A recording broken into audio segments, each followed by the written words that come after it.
Bienvenidos otra vez, hermanos, a este nuevo estudio de El Rapto, entendiendo el plan completo de salvación. Nos hemos gozado en ir examinando esta promesa tan hermosa que esperamos que suceda en cualquier momento. Ah, para recapitular y para los que por primera vez nos acompañan, la palabra rapto en realidad no está en la Biblia, pero se ha tomado del latín raptare, que en el griego es una palabra que se dice harpazo. En inglés, como si se usa o pronuncia la H, sería harpazo, que quiere decir arrebatado violentamente, llevado arriba. Y esa es la idea de esta doctrina del rapto, ser llevados por Jesús, todos aquellos de la fe de Cristo, los que lo hayan reconocido como su Mesías, ¿verdad? El Rey de todo, el Rey de sus vidas, el Rey del universo, uh, lo hayan reconocido como el Señor, dueño, amo de sus vidas, del universo, de todo, ¿verdad? Lo hayan reconocido como el mensajero de Dios, ¿verdad? El Hijo de Dios encarnado. Así que los que sean que mueran en la fe de Cristo o estemos vivos durante su venida, la venida del Señor se divide en dos etapas: el rapto, que es cuando Él venga por su iglesia, los fieles creyentes en Él, para ser llevados temporalmente, mientras aquí en la tierra se desarrolla juicios eh, tremendos que causan cataclismo a la tierra y cambios. El Señor viene a poner en orden en sí la creación. Durante esos 7 años ha sido eh, rescatado de estos eventos tremendos, y después regresamos con él, y esa sería la segunda etapa de la segunda venida de Cristo. Regresamos con él a a verlo reinar desde Jerusalén por 1000 años, donde la tierra experimentará una restauración. Satanás será atado y habrá tiempos de paz por 1000 años. Lo que estamos haciendo en este estudio es estudiar de manera midrástica. Es un estilo de interpretación judía que el Señor Jesús usaba. El apóstol Pablo especialmente nos enseña cómo conectar, es la idea. Se conectan las historias y la palabra de Dios en el Antiguo Testamento con los eventos futuros. El Midrash usa mucho la tipología, usa mucho las proyecciones, ¿verdad? Se saca conclusiones de eventos pasados para entender cómo serán los eventos futuros. Tenemos un estudio completo de esto en el estudio de cómo interpretar las escrituras, en la hermenéutica, que pueden encontrarlo en el YouTube. El Midrash, obviamente, son niveles, como etapas de interpretación, eh, 4 niveles, donde uno llega a encontrar obras del Señor Jesús, de su persona, características de Él, de lo que ha hecho y lo que ha de hacer en historias pasadas. Obviamente es muy importante entender que la tipología no es un instrumento para hacer doctrina. Simple y llanamente sirve para ilustrar, para darnos un mejor entendimiento, una comprensión más general de cualquier evento.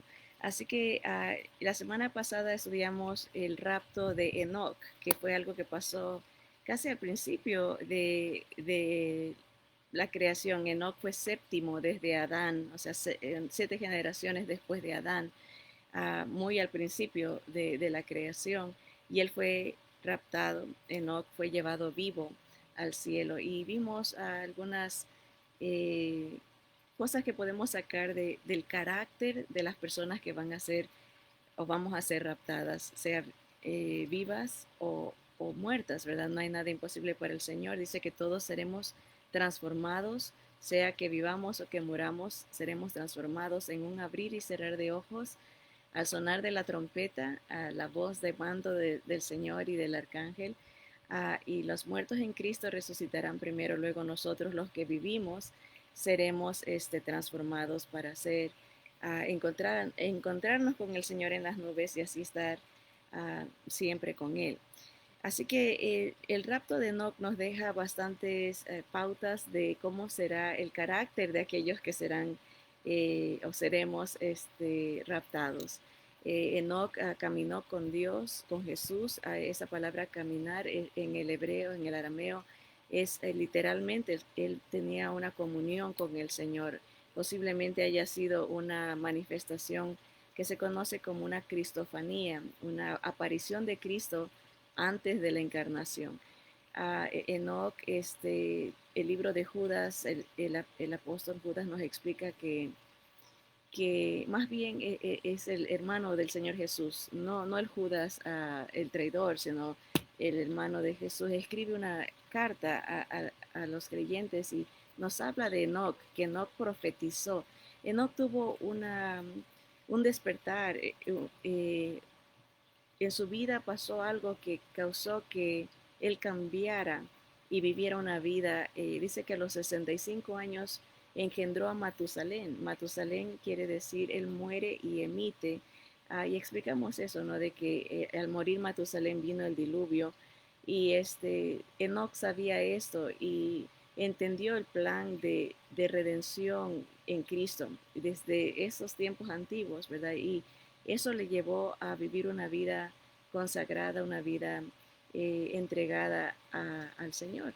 Y vimos cómo eso es una tipología para nosotros de cómo en medio de una generación perversa como la que él vivía, pudo mantener su fe firme en las promesas y en la persona de Jesús, de Cristo Jesús. Así que él sirve para nosotros como un ejemplo del carácter del creyente antes de que el Señor venga. Pues hoy vamos a ver otro rapto, otra persona que fue llevada viva en el Antiguo Testamento.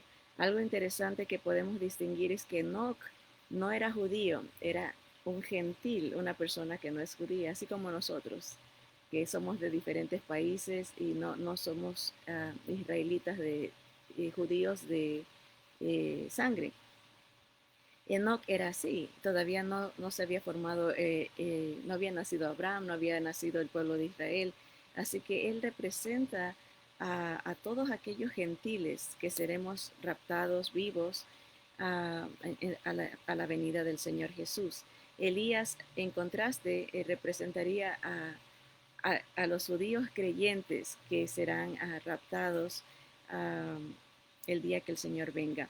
Así que hoy vamos a concentrarnos en este evento del rapto de Elías, cómo él fue llevado vivo al cielo, y no tanto solamente en su carácter o su persona, pero en el ambiente que lo rodeaba, como una proyección a cuál será el ambiente que nos rodea a nosotros antes de este evento maravilloso llamado el rapto, ¿verdad? El harpazo, el harpazo de los creyentes. Así que vamos a orar para pedirle al Señor dirección y entendimiento, sobre todo convicción de que todo lo que escuchemos sea inspiración para llevar a la práctica, ¿verdad? No solamente ser oidores, pero hacedores de la palabra del Señor. Así que les invito a acompañarme para hablar con el Señor.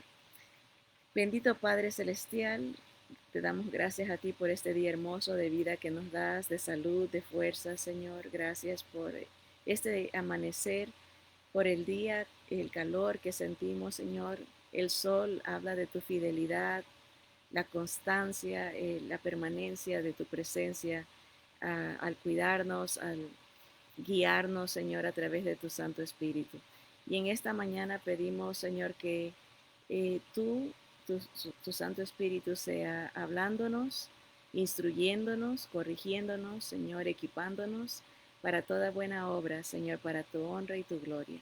Gracias por cada oyente, Señor, manifiéstate, que tu presencia se sienta en donde quiera que estén tus hijos, Señor. Padre Santo, creemos que tú eres un Dios omnipresente, estás en todas partes, todo lo sabes, Señor, y que nos amas, nos proteges, Señor, y tienes un plan, un propósito para el cual nos has creado, Señor. Y esto es conocerte, adorarte, servirte, Señor, y esperarte. Esperamos ese día cuando tú vengas por nosotros, Señor, y um, te damos gracias por esa bendita esperanza. En el nombre de Jesús, nuestro Señor. Amén. Amén. Pues bien, déjenme encontrar aquí el rapto de Elías. Elías, en el nombre hebreo es Eliyahu. Así se dice Elías en hebreo, Eliyahu.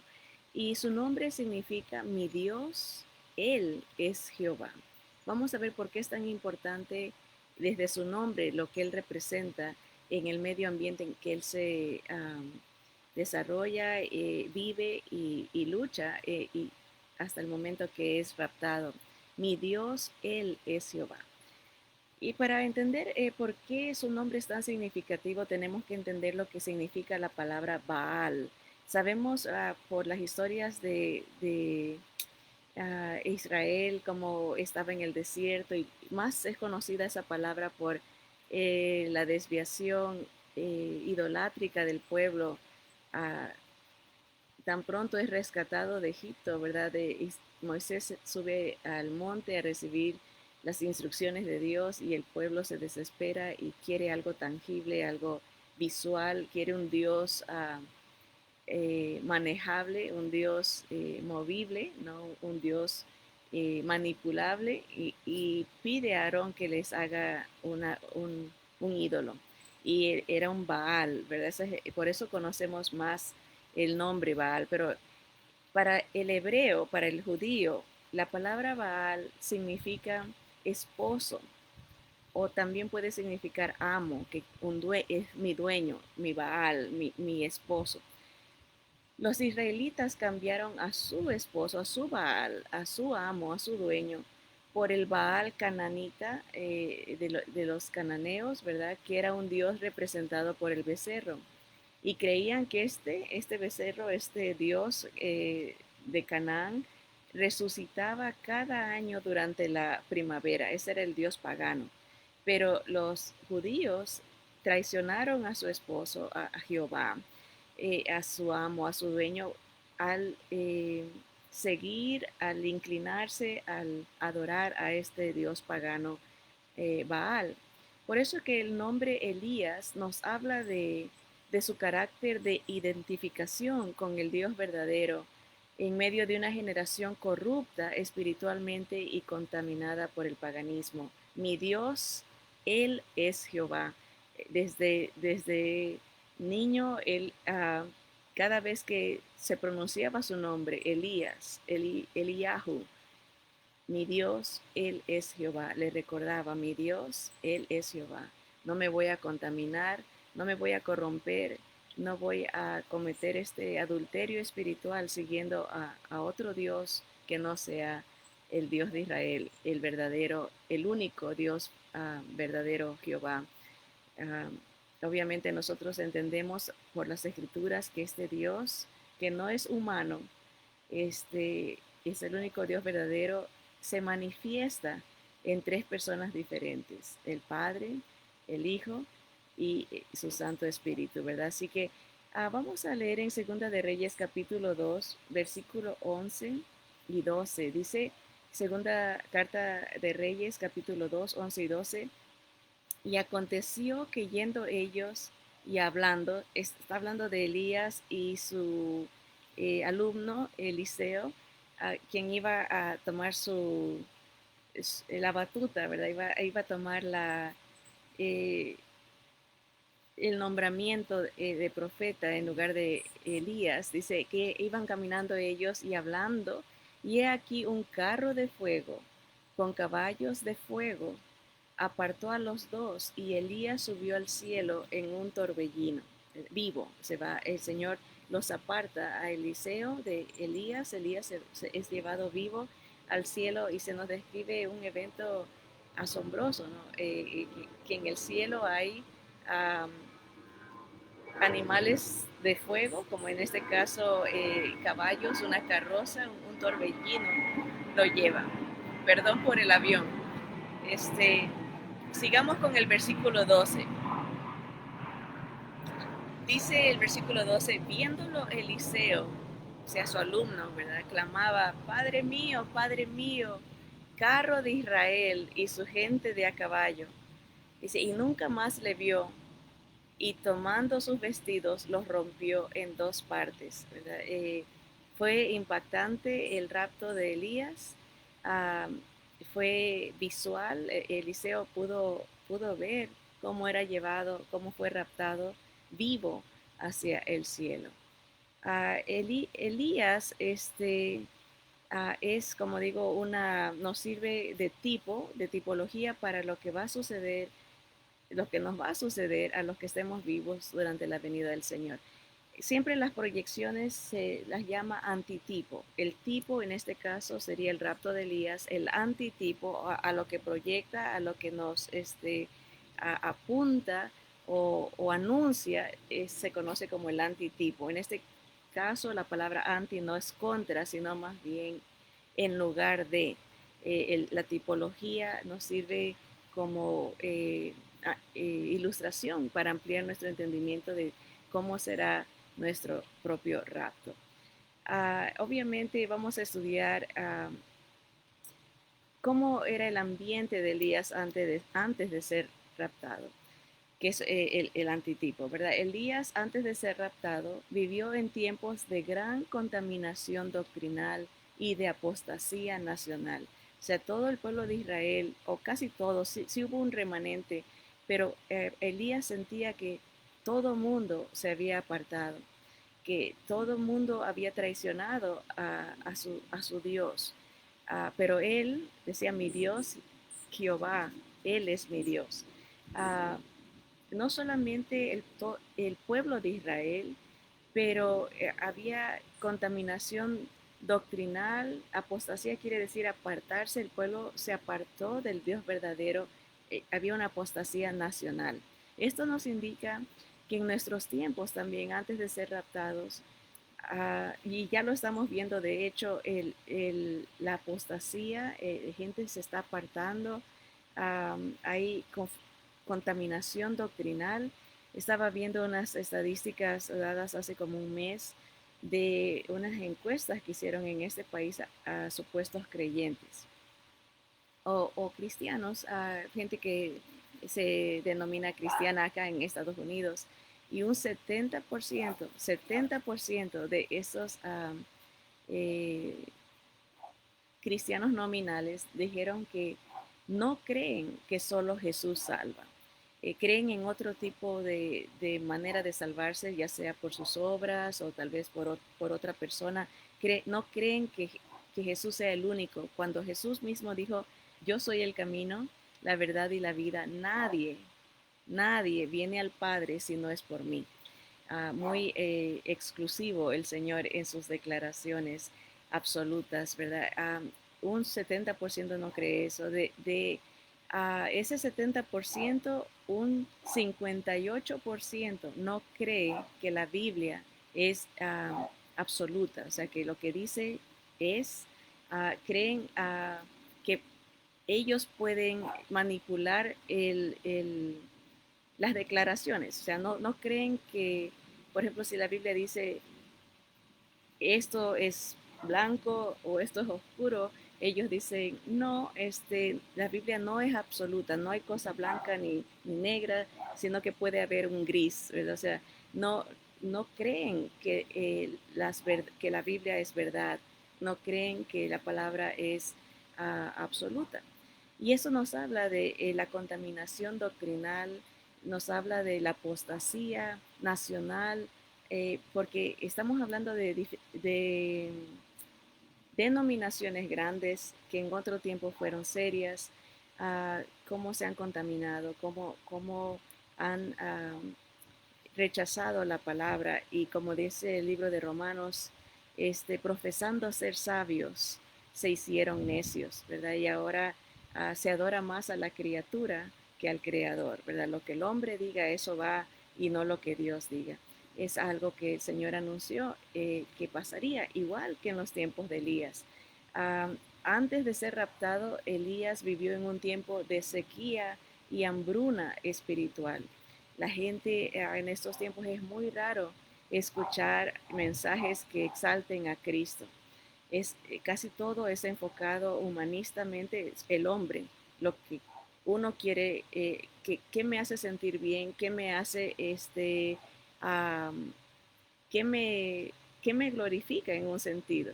No, hablar mucho menos predicaciones de los tiempos finales, de lo que va a pasar.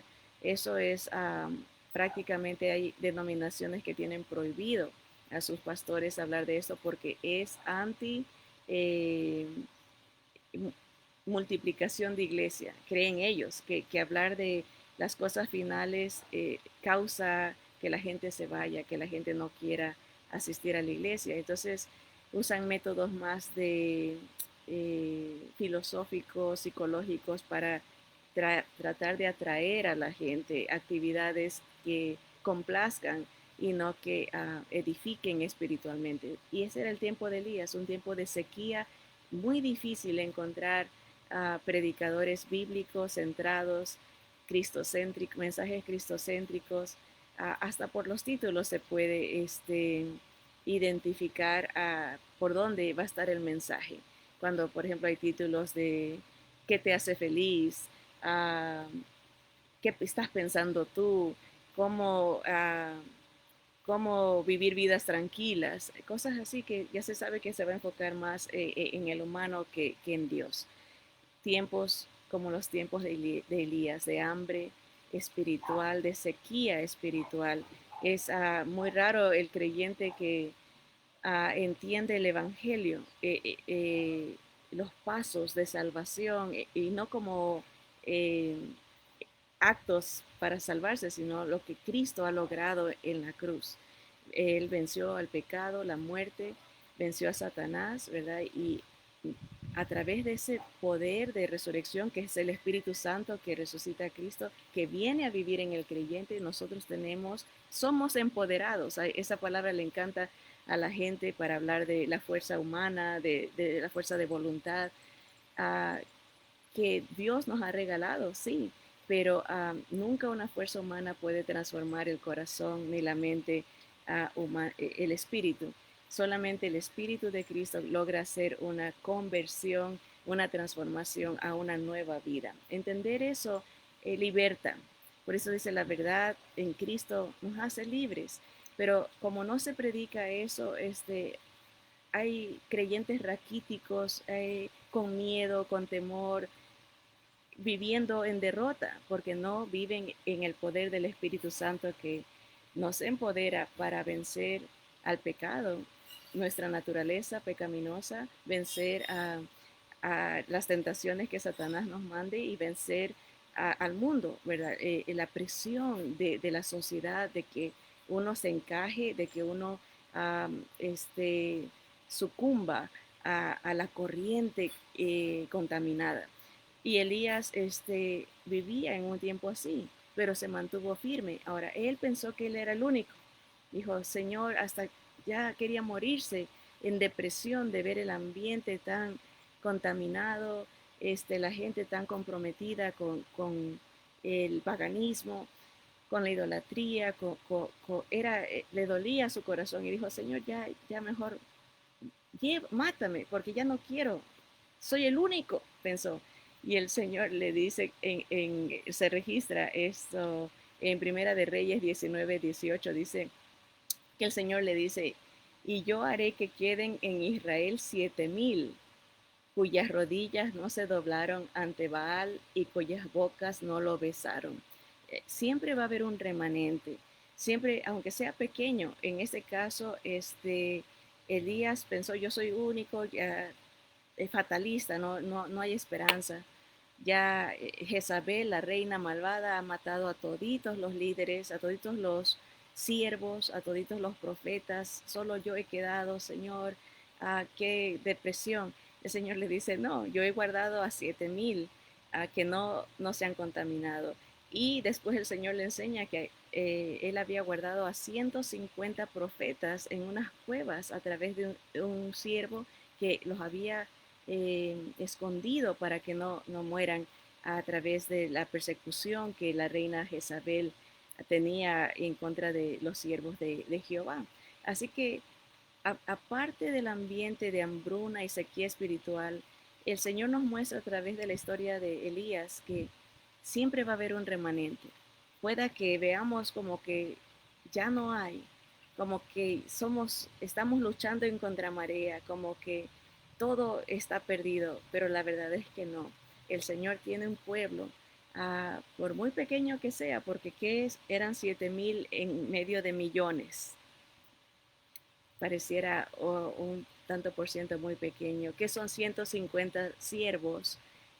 Nomás sabemos que Baal y Astoret, que era otra diosa que ellos adoraban, tenían eh, 400 profetas cada uno, o sea, 800 profetas falsos.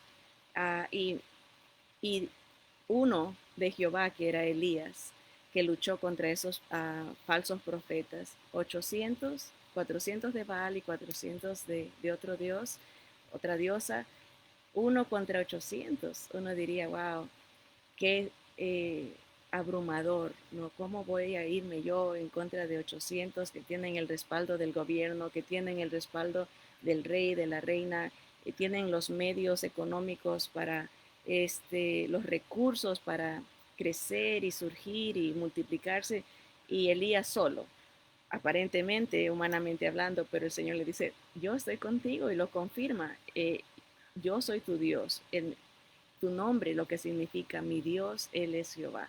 Y vemos a triunfar a Elías en ese debate contra los profetas de Baal. ¿Quién es el Dios verdadero? ¿Quién responde? ¿Quién está vivo? ¿Quién está despierto? ¿Quién está velando por su pueblo, verdad? Y causa este avivamiento en medio de la sequía espiritual. Pero siempre hubo sustento sobrenatural para él como profeta, para otros, los 150 profetas que fueron escondidos, que fueron guardados. Hubo alimentación para los siervos, para el remanente. Y en la historia de Elías vemos un episodio muy peculiar que nos apunta a cómo el Señor guarda su iglesia también. En medio de esa sequía literal que Elías estaba pasando en medio de su pueblo, el Señor lo manda a proveerle a una viuda gentil, ¿verdad? Esta viuda que nomás tenía un pedacito, un poquito de aceite, el Señor lo manda con esa viuda gentil.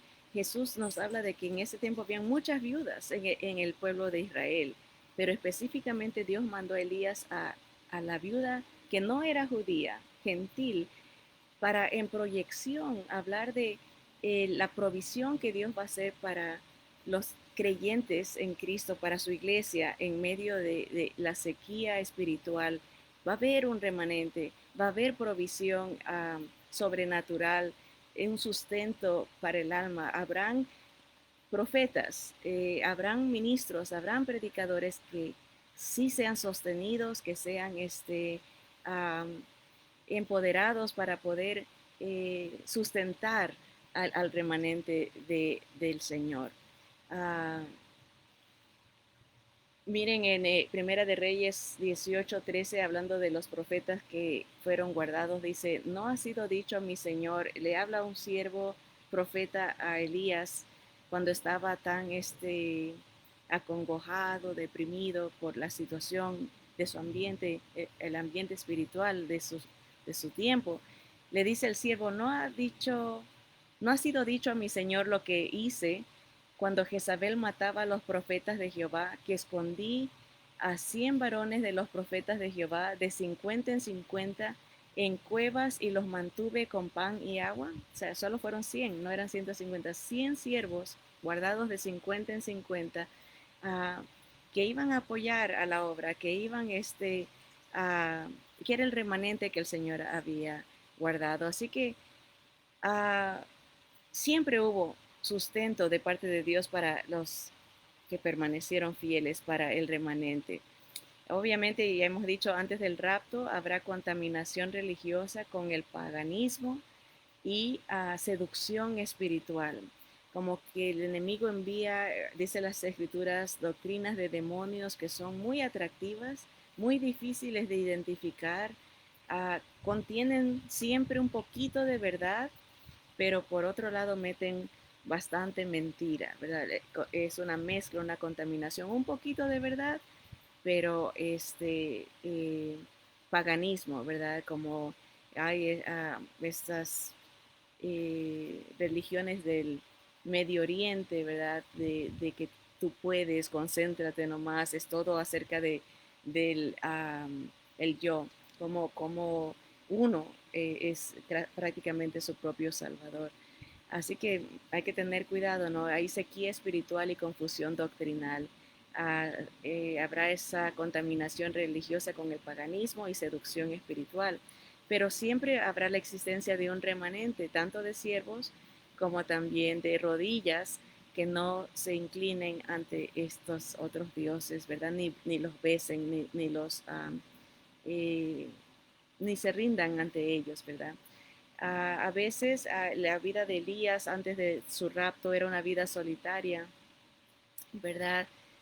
Un poco bastante dura, ¿verdad? Siendo él perseguido, siendo acusado, siendo visto como la causa de los problemas. ¿Y qué no vemos ahora? Cómo se está proyectando a que el, el creyente en la Biblia, el creyente en un solo Salvador, Jesús, el Mesías, es visto como el retrógrado, ¿verdad? El anticuado, el absurdo, ¿verdad? Es una vida solitaria.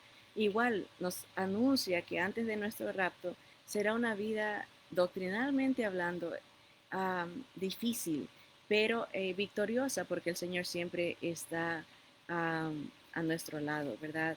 Elías anunció el juicio de Dios y lo pudo palpar antes de ser llevado, como el Señor contestó su oración uh, para darle victoria y juzgando a todos estos profetas falsos, ¿verdad? El Señor uh, en proyección, antes de que nos lleve, nos permitirá anunciar el juicio, permitirá alcanzar con el mensaje del Evangelio a nuestros seres queridos, a nuestras amistades, nos dará una última oportunidad de uh, este, proclamar la verdad como eh, una como un juicio en realidad, porque ya cuando se da la opción, ¿verdad? Queda la decisión. Unos dicen sí, todo mundo decide, es la verdad.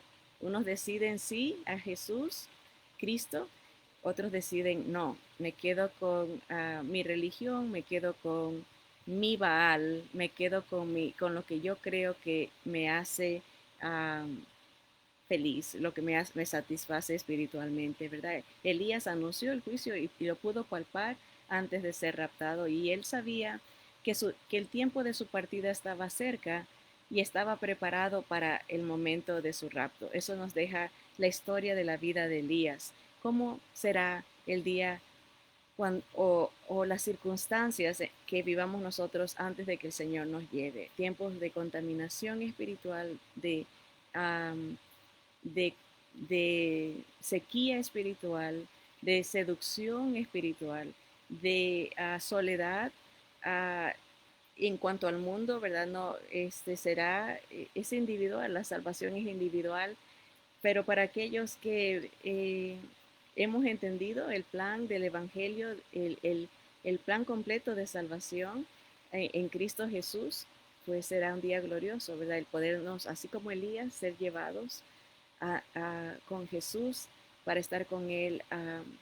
Todavía no por toda la eternidad, porque regresaremos con Él a verlo reinar aquí en la tierra por 1000 años y después ahí sí ya viene la ciudad que el Señor ha preparado para nosotros cuando Él cree un mundo nuevo, una tierra nueva, un cielos nuevos, tierra nueva, baja la ciudad donde estaremos con Él para siempre.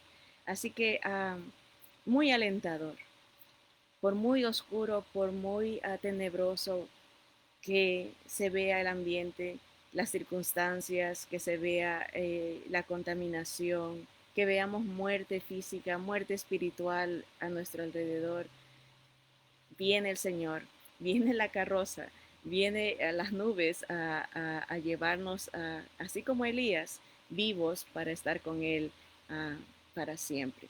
Así que mis hermanos, ah, firmes y adelante, huestes de la fe, dice el himno, sin temor alguno que Jesús nos ve. ¿Verdad? Ya viene, ya va a sonar la trompeta, ya viene pronto el Señor y todos estos afanes, toda esta oscuridad, todas estas tinieblas se quedarán atrás, ¿verdad? Para nosotros, ¿verdad? Así que los invitamos al que todavía no tiene una relación con Cristo como la de Enoch, que caminaba con el Señor todos los días, esperando su rapto, o una relación con el Señor como la de Elías, que se identificaba con el Señor en medio de tanta corrupción espiritual, que peleaba por la causa para que otros también sean libertados del juicio venidero. Ah, si todavía no tiene esta relación con el Señor, estamos a tiempo, todavía es tiempo de gracia, todavía no ha venido el Señor hoy, no nos ha raptado. Eso no quiere decir que no pueda venir más tarde o mañana o la próxima semana o el próximo mes o en un año, solo el Señor sabe el día y la hora, pero esta es una invitación a que nos preparemos, que estemos listos, que estemos abrazados de Jesús. ah, y eso es lo que Él añora, que tengamos una relación con Él. Para eso vino, para eso murió.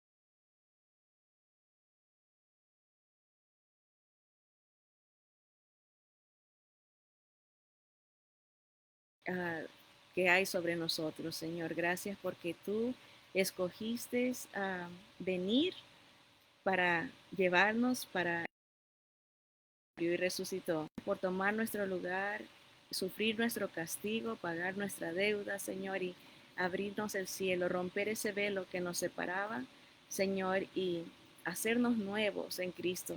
Gracias, Señor, por tu Santo Espíritu que habita en nuestro cuerpo para identificarnos, que es la garantía, que es el sello para el día de la redención. Tú vas a ver dónde está el Espíritu de tu Hijo, dónde está ese anillo de compromiso que nos diste el día que creímos, Señor. Gracias por todos los esfuerzos que has hecho para rescatarnos, Señor. Gracias por tu palabra bendita que es verdad, Señor, que es luz para nuestro camino, que es la esperanza um, para el futuro, Señor, para el presente, Señor, porque ni lo pasado, ni lo presente, ni lo futuro nos puede separar de ti, de tu amor, Señor, ni nada creado, ni ángeles, ni nada, Señor, ni la vida, ni la muerte, Señor, porque tú estás en nosotros, nos has dado una proyección, un nuevo cuerpo glorioso que tendremos cuando vengas por nosotros, Señor. Padre Santo, escucha la voz de aquellos que por primera vez confiesan creer en ti, que quieren entregar sus vidas para que tú seas su Rey, su dueño, su Señor, su Dios, su Salvador, Señor. Acógelos, abrázalos, Señor, y séllalos con tu Espíritu Santo para que también estén preparados y listos para el día que tú vengas por nosotros, Señor. Te amamos y bendecimos en el nombre poderoso de aquel que era, que es y que ha de venir, nuestro Señor Jesucristo, el Dios Todopoderoso. Amén. Amén.